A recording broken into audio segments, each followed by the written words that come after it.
There are two common questions I get asked on this channel quite a lot. The first is, should I upgrade my One X to the One R? And I've made a video about that here. And the second question is, should I buy the Insta360 ONE R or the GoPro Max? And in this video, I'm going to give you the answer that I give to everyone when I'm asked that question. So let's get straight to it. In my opinion, there are 4 reasons to buy the GoPro Max over the Insta360 ONE R, and here they are. When it comes to design, GoPro has been doing it right for years, and the GoPro Max is no exception to that, and it looks and feels like a GoPro camera, and you know that it's part of the GoPro family. It's one solid unit that is nice and compact, and it feels tough, yet has that sleek GoPro look. There are no gaps, no batteries to clip on, no additional cages or mounting brackets, and there's just one door for a battery, memory card and USB port access. If you've had a GoPro before, the GoPro Max will just look and feel familiar, and the design is simple. Of course, the lenses are vulnerable as they are with all 360 cameras,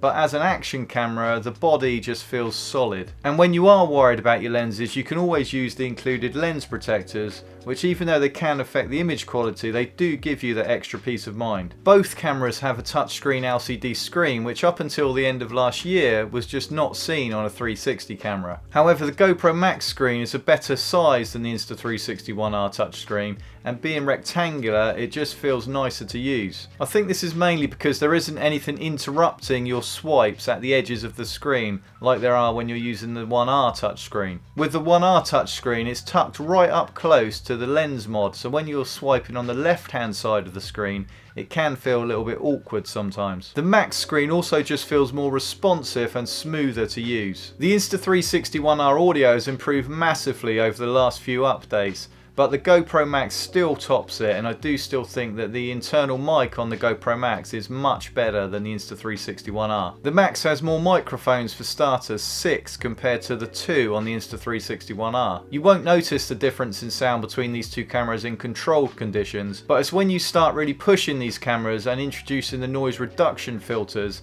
that you do really notice that the Insta360 ONE R sound starts to sound a bit synthesized. This is a sound test with the latest firmware, and the noise reduction is now set to voice boost. As a quick comparison for this shot, I've now unplugged the Rode Wireless Go mic, and I'm now on the camera mic on the Insta360 ONE R. Quick comparison test here. How do the sound tests that we've done so far compare to this mic, which I'm using now, which is the sound from the in-camera mic on the GoPro Max? The in-camera sound on the GoPro Max has surprised me so often in the most challenging situations, and it is just more reliable and it gives you a much more natural sound. Now the next one is a bit of an odd benefit to list for a 360 camera, but hero mode is the mode that I use most with the GoPro Max, and it's what I mainly use the GoPro Max for, and that's for shooting the B-roll when I'm away from the house for my YouTube channel. Having the LCD screen and having the 2 lenses and the ability to switch between the 2 lenses makes filming yourself and filming cutaways really easy. I can quickly get a cutaway of the One R camera, for example, and then I can stop recording,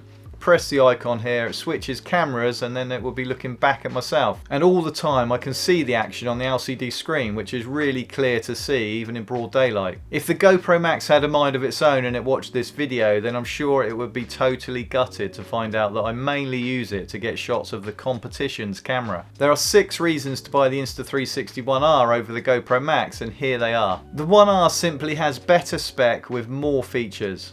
A lot more features. There are more slow-mo options in 360 with 4K at 50 frames per second, 3K at 100 frames per second, compared to the Max, which only has 3K at 50 frames per second. Slow motion is a massive feature for action cameras, so it's really important that we have these extra options when we're shooting slow motion.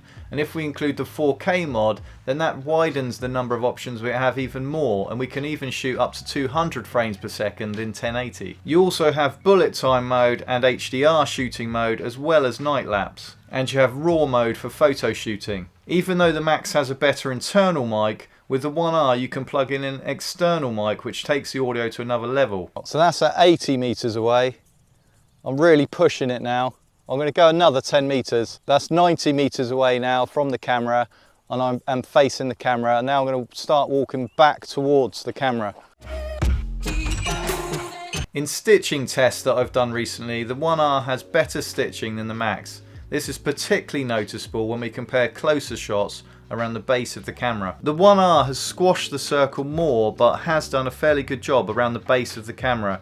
And then as you move out away from the camera, you can see the misalignment with the squares and the slight blurring of the stitch line, but overall it's done a pretty good job. The Max again is the worst, with a totally misaligned inner circle that doesn't even come close and doesn't start to align the stitch until much further out from the base of the camera. The Max may have hero mode, but the Insta360 ONE R is a complete camera system that is a modular system that offers complete versatility, and you can switch from a 360 camera to a 4K camera to a 1-inch camera. The app is really comprehensive and just includes a lot more features that make 360 more fun and a lot easier for beginners in particular. ShotLab is at the heart of all these features, which uses AI to automatically edit together your 360 clips into fun short videos. There are currently 11 effects in the ShotLab library at the moment, and there are more on their way soon, and this just keeps growing month after month. I know what some of you will be thinking for this next one, and that's that, well, GoPro have got dozens of accessories.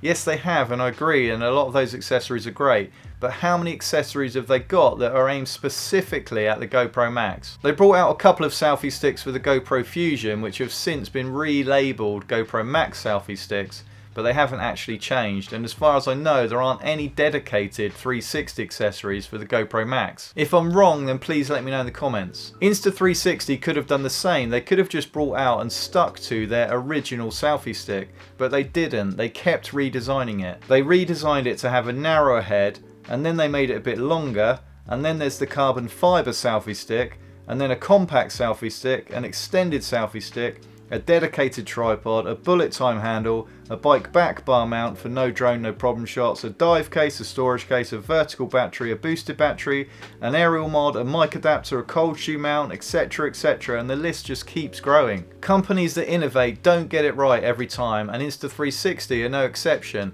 but what they are really good at is listening to feedback and implementing the feedback in new and constant updates. And these may be updates for the camera, for the app, or for the Insta360 Studio.